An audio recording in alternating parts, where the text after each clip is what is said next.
There's something that's called cash flow family banking. And when you look at the richest companies in the world, no matter what their industry is, they all do the same strategy. And what they do is they actually create a bank for themselves. And it's something that people have been doing for over a century that average everyday people can do as well. But typically people don't even understand that it's available because their mind does not even think that they can actually have access to a bank. And here's something that I want you to understand. The house always wins. Whether you're talking about the casino or whether you're talking about a bank that loans people money for a house or a bank that loans people money to buy buildings or a bank that loans money to buy businesses, the house always wins. And the bank is equivalent to the house. So when you think about you creating your own bank, that is a way for you to essentially always win. The bank wins regardless of the economy. When the economy is bad, the banks win. When the economy is stable, the banks win. When the economy is doing great, the banks win every single time. I would encourage you to go to cashflowfamilybanking.com. I'll leave a link in the description and consider creating your own bank. And you might be thinking, well, I don't have a lot of money. You can start with very minimal amounts of money. Like it does not take thousands or tens of thousands of millions. You can start with where you are. But this is something that I strongly encourage you to do because this is a way that you can cause your money to make money. Think about the bank from the perspective, like how the bank works. I'm not sure if you know this, but they take our money that you and I put into their bank and they loan it out to us and they make money off of our money. And if they have $1,000 in the bank, they only have $1,000, they're able to loan $10,000 even though they don't have $10,000. They only have $1,000. So banks, they make a lot of money. And if we understood how the banks really work, we would be tearing down our doors trying to create our own banks. And it doesn't have to be like the banks that we see, but we create banks on the level that we're on, and we can use these banks to build wealth at a massive, massive level because that's what a lot of these companies are doing. When you think about Amazon, Apple, Nike, all these different real estate companies, all of them have their own banks because when you can look at most of their assets is in what I just called cash flow family banking. But I want to encourage you to look it up and not just take my word for it. So go to cashflowfamilybanking.com. And this is one of the ways that I truly encourage you to just take a chance on yourself and take a calculated risk. Now, the second calculated risk that I would encourage you to truly invest in is real estate. Now, I know that that's something that typically you have to have like larger sums of money to invest in. However, I will say that there are ways where you can invest in real estate with either no money down or very little money.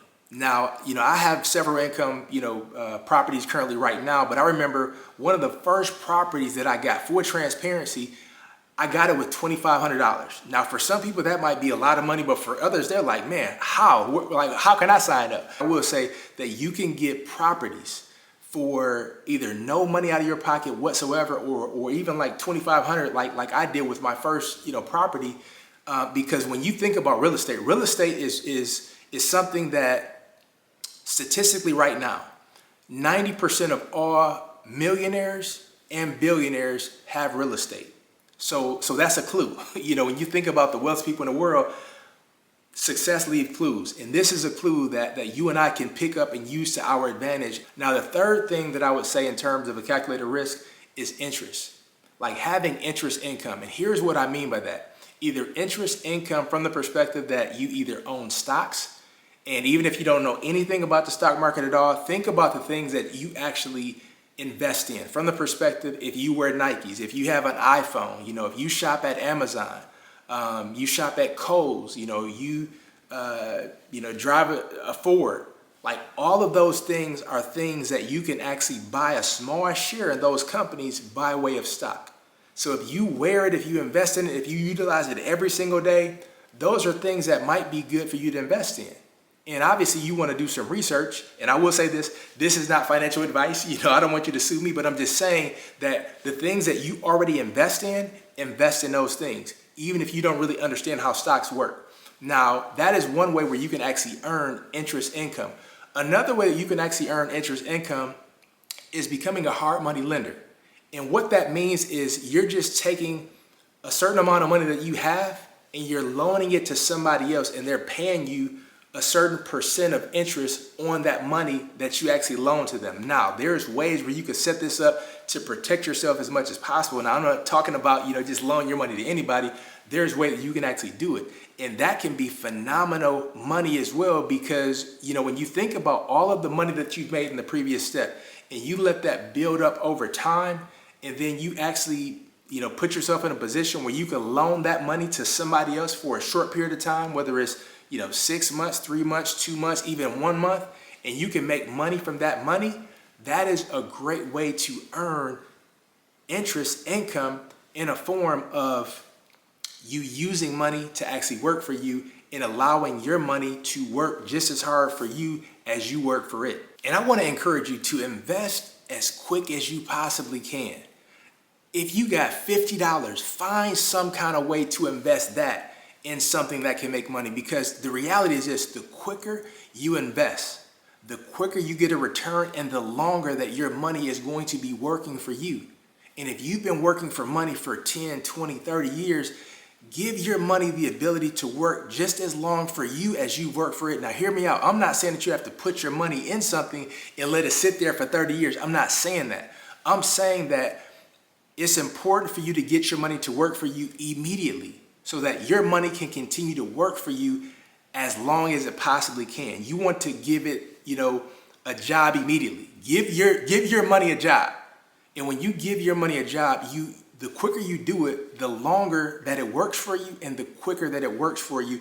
And it's like the quicker that you can start investing, the more money, believe it or not, over time that your money is going to make. Even if somebody else started out later on and they started with the same amount, but they invested later on and you invested earlier, you're going to make so much more money than they did. So I'm not sure if you've ever heard of the scenario, and I encourage you to look this up, of somebody who doubled starting with a penny. They doubled their income for every 30 days, just starting with a penny. And I don't remember the exact number, but it's like well over like $100,000 or something like that. And it's just showing you the power of compounding interest. And when the quicker that you invest your money, the compounding interest is going to work in your favor. I believe it's Warren Buffett or somebody who gets a whole lot of money. They said that compounding interest is like the eighth wonder of the world because of how powerful it is. Now, before we get to the last and final step, I want you to do yourself a favor and answer this question. What do you do between 6 p.m. and midnight on a daily basis? And I don't know what that answer is for you, but the reality is this: most people, they waste that 6 hours that they could be building wealth on something that is not income producing, but something that is income deteriorating. And when you think about it, that's 6 hours, that's almost a 4 days work that somebody could be utilizing to build wealth.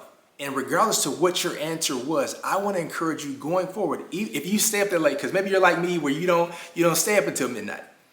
But whatever time you stay up, I want to encourage you, maybe not every single day, but at least every other day, leverage and start maximizing from 6 p.m. if you can up until the time that you actually go to bed, to focus on ways where you can build wealth. And I just gave you a few strategies, again, whether it's, affiliate marketing or sales or something like that, but there's ways where you can make money and use that money to build wealth. And the thing that I want to encourage you to do is like the extra money that you make, I want you to treat that like a bill that you have to pay. So when you start making a certain amount, because right now, believe it or not, right now there is something that you can sell that's somebody else's product where you can make at least bare minimum $1,000 a month. Now, I'm not saying that it's just super easy. I'm not saying that, but I'm saying it's doable and it's possible, and it doesn't require a lot of your time. It just takes consistency. So if you think about, you could do something right now to make an extra $1,000 a month. When you get that $1,000, I want you to treat that $1,000 like it's a bill that you have to pay, or else they're going to repossess your car or foreclose on your house or something painful. But I want you to treat that money as if it's something that you can't touch. Because if you make it too available, you're going to spend it because it's something that you really have not been expecting. But if you treat that money like a bill and then you just store it away, over time, it's going to stack up. If you make beyond that, put that also in the same pile and make sure that if you ever have an emergency, that's something that you can't touch. Because when you let that build up, that money might be and can be the very thing that gives you the financial freedom that you maybe never would have had because you didn't have the resources to actually free you to take advantage of certain opportunities that come along when you actually have the funds. Because I tell you something that's really amazing. When you don't have money, a lot of times it's hard to find great deals and great things to invest in. But when you have money, opportunities just come out of the woodworks, and it's something, it's almost universal, but I want to just encourage you that when this extra money that you get, treat it like a bill and don't spend it. And that's going to be the thing that helps you to build wealth in a way that maybe nothing else ever will. And I'll tell you, it's so much about your thinking and your mindset, because a lot of times when people think about, I deserve it, that's a mindset. Because when you think about what you really deserve to have freedom, finances, fulfillment at the highest level, and there's a price to pay for that.